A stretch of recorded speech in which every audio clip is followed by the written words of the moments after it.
నుంచినే పోటీ చేస్తారు, మీరేం ఫీల్ అవ్వద్దు. పవన్ కళ్యాణ్ నుంచినే పోటీ చేస్తారు, మీరేం ఫీల్ అవ్వద్దు.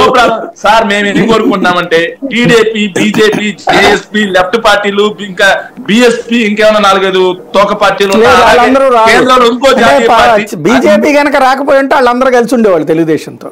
కానీ బీజేపీ వచ్చింది కాబట్టి టీడీపీ పార్టీకి కొందరితో బహిరంగ పొత్తుంటది, కొందరితో అంతర్గతంగా లోపాయకారి ఒప్పందాలు అంటే అది అందరికి తెలిసిన విషయం. వాళ్ళందరూ రాక్షస మూకలా కలిసి వచ్చినా సరే రాబోయే ఎన్నికల కురుక్షేత్రంలో వాళ్ళని మట్టి గరిపించడానికి ఆంధ్రప్రదేశ్ ప్రజలు సిద్ధంగా ఉన్నారు సార్. ఏంటంటే సహజంగా మనం ఎప్పుడైనా సరే, ఇప్పుడు తెలుగుదేశం నేను ఓడిపోతానని చెప్పింది, 2019లో ఎప్పుడైనా ఓడిపోతానని చెప్పింది.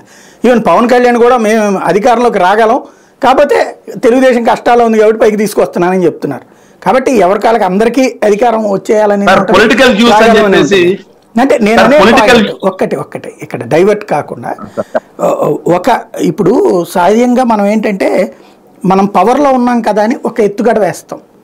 అది మీరు చెప్పినటువంటి సామాజిక న్యాయ సిద్ధాంతం అన్ని కులాలు కూడా ఎవరికైతే ఇంతవరకు అవకాశాలు దక్కలేదో ఆ కులాలకు ఇవ్వాలి అని అనుకున్నాం. కానీ ఇప్పుడు అవతల ఒక బలమైనటువంటి కూటమి వచ్చినప్పుడు ఈ ఫార్ములా తప్పని అనిపిస్తోందా లేదా? సార్ ఒకటి సార్, సాయి గారు ఒకే ఒక చిన్న మాట చెప్తాను నేను. జగన్మోహన్ రెడ్డి గారు 2019 నుంచి అధికారంలోకి వచ్చిన తర్వాత ప్రజలకు మేము ఏం చేస్తామనేది స్పష్టంగా ఉన్నారు. ఎంత శాతం ప్రజలకు మేము మేలు చేసాం, మా ఓటు షేర్ ఎంత పెరిగింది, లేకపోతే కొన్ని చోట్ల ఎంత తగ్గింది అనే స్పష్టమైన లెక్కలు జగన్మోహన్ రెడ్డి గారి దగ్గర ఉన్నాయి. ఇక వీళ్ళందరూ కలిసి వచ్చినా సరే మేము సిద్ధంగా ఉన్నామని చెప్పేసి మా పార్టీ ఆల్రెడీ ఉంది. ఇంకొక విషయం సార్ ఏంటంటే వైఎస్ఆర్ కాంగ్రెస్ పార్టీ ఆల్రెడీ దాదాపుగా సగం మంది అభ్యర్థులను మేము ప్రకటించుకోవడం జరిగింది. అభ్యర్థులందరూ కూడా ఈరోజు ఎక్కడున్నారు సార్? జనాల్లో ఉన్నారు. జనాల్లో గడప గడపకు తిరుగుతున్నారు. మేము చేసిన మంచిని వివరిస్తా ఉన్నారు. అలాగే మేము మళ్ళీ అధికారం ఇస్తే ఏం చేస్తామో చెప్పుకుంటా తిరుగుతా ఉన్నారు.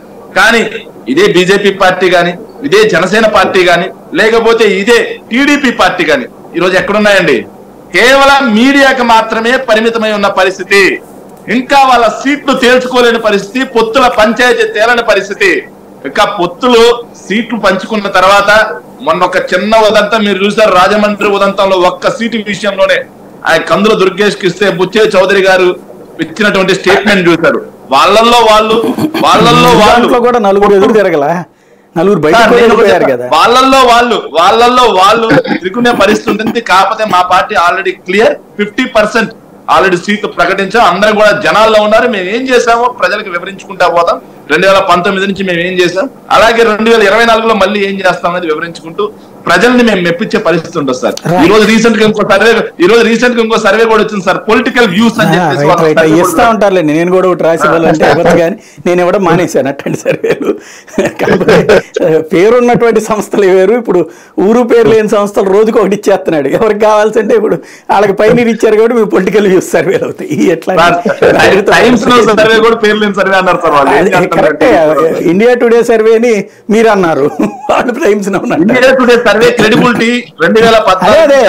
చెప్తోంది. నేను అంటోంది అదే సార్, మీకు నచ్చేది వాళ్ళకి నచ్చదు, వాళ్ళకి నచ్చేది మీకు నచ్చదు. అందుకే ఇద్దరు అధికార ప్రతిపక్షాల్లో ఉన్నారు. సమస్య అదే. రైట్.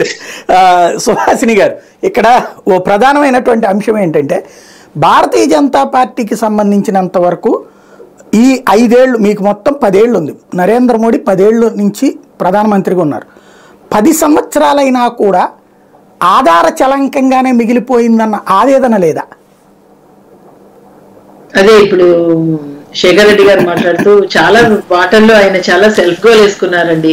ప్రతి పాయింట్ మీద నేను తీసి మాట్లాడలేను, ఎందుకంటే ఒక మాట క్లియర్ గా ఏం చెప్తున్నారంటే దరిద్రం